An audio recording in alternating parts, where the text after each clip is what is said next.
Reality.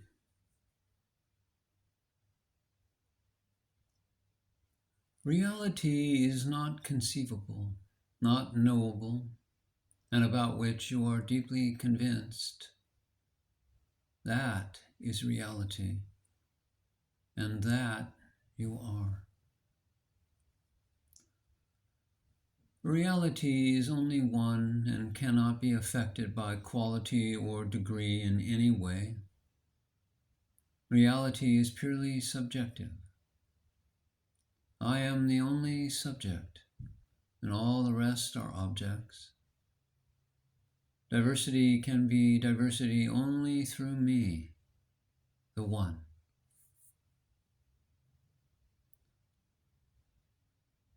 Reality cannot be objectified.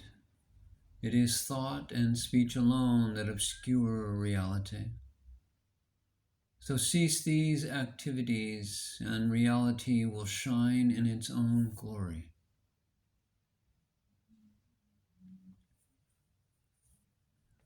What are the tests of reality? First, continuity of existence. And second, self-luminosity, or existing in one's own right.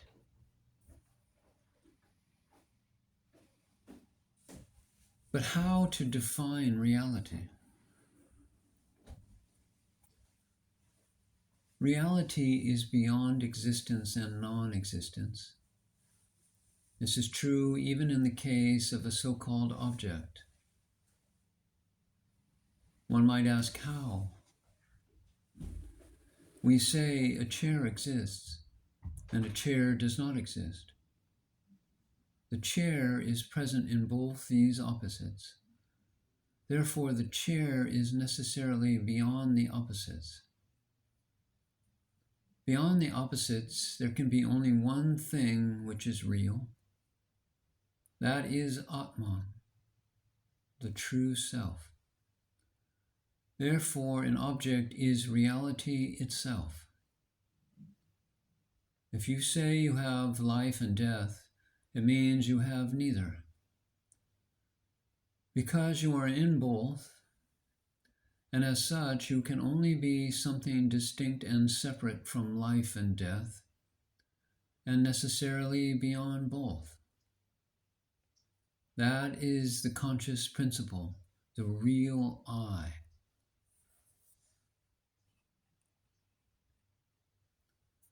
What is the ultimate reality? It is that principle which denies everything else. It cannot refuse existence to itself. You cannot say it is consciousness, for who says so? The mind cannot. You cannot say it exists, because then it and existence must be different.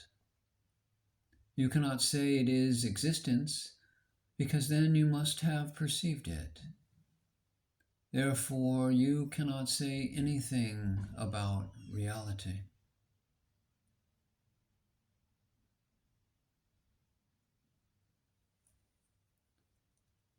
Can you speak of the habit channels, the samskaras, and reality?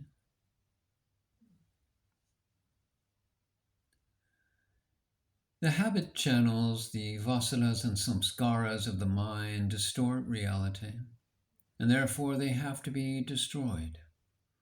This can be done only by directing your attention to the ultimate reality. Reality is in the thought itself as its background.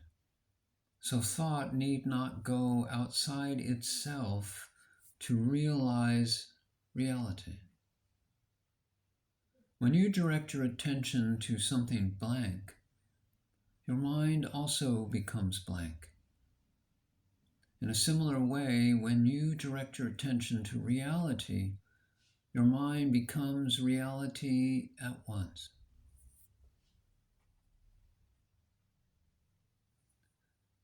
Can you speak of reality in the waking state? Waking is reality to both the ignorant man and the sage, the jnani.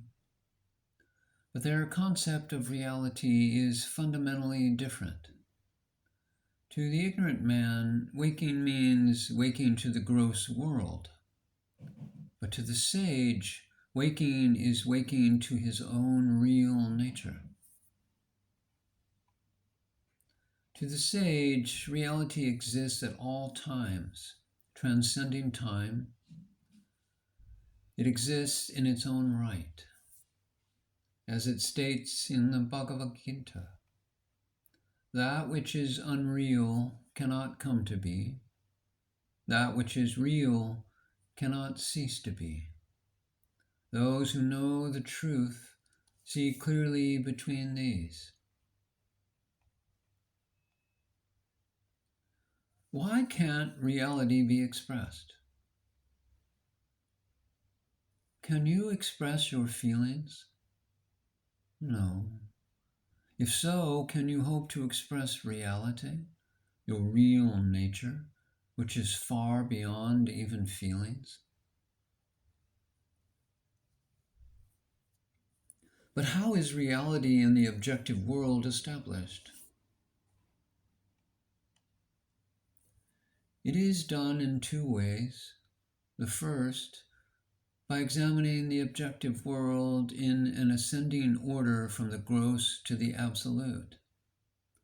When the gross is examined, it is reduced to mere thought forms, and thoughts in their turn are transformed into pure consciousness. Thus the world is nothing but the absolute. In the second way, by tracing the expression of the absolute down to the gross world in the descending order. And in this process, yourself, the one reality, seems to split itself into two, namely generic thought and consciousness, or the perceiver of the thought. At this stage, there is no bondage, because there is no other thing in existence except yourself and thought, and your experience is only that you know. You see yourself as thought.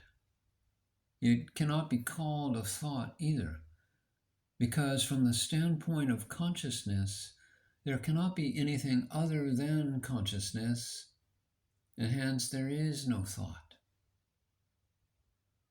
A thought to be a thought must have an object, and therefore thought can exist only in the mind. In the plane where the generic thought is supposed to exist, consciousness alone obtains to provide an object to thought, but it is called a thought only when looked at from down below.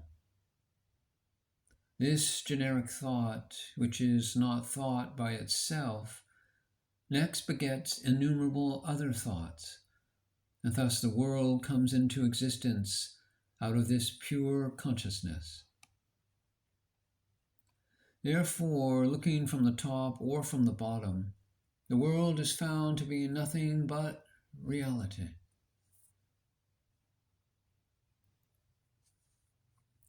How is the subject and the object one and the same reality?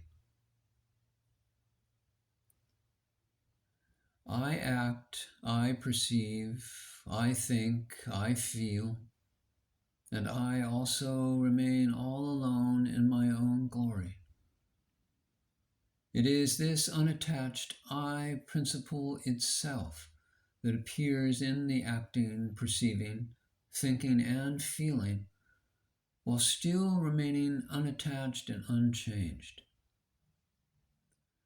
But the ignorant man wrongly attributes all these activities to this I principle, and at the same time admits without hesitation that the I is never changing. I am unaffected by any of these apparent activities, so I appear in my own glory without a change, even in all apparent activities. This shows that all these activities are unreal.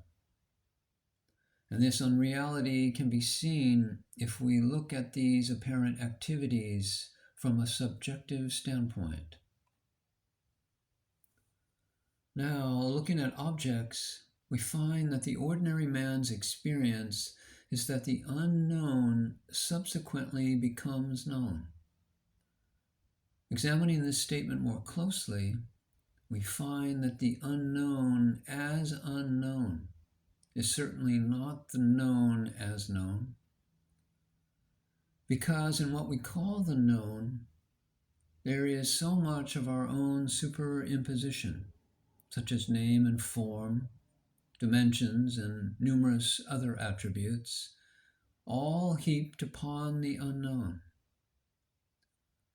But the unknown, on the other hand, has only one general superimposition, namely the characteristic of being unknown, made upon the thing in itself.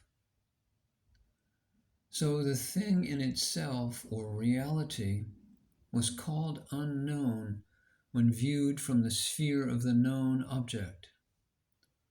Or in other words, it was reality itself that appeared as the unknown and as the known, without undergoing any change in itself. That is, reality is neither the unknown nor the known, but is the background of both. Thus, the subjective I principle and the objective reality are one and the same. In other words, the ultimate subject, devoid of its sense of subjectivity, and the object, devoid of its objectivity, are one and the same reality itself.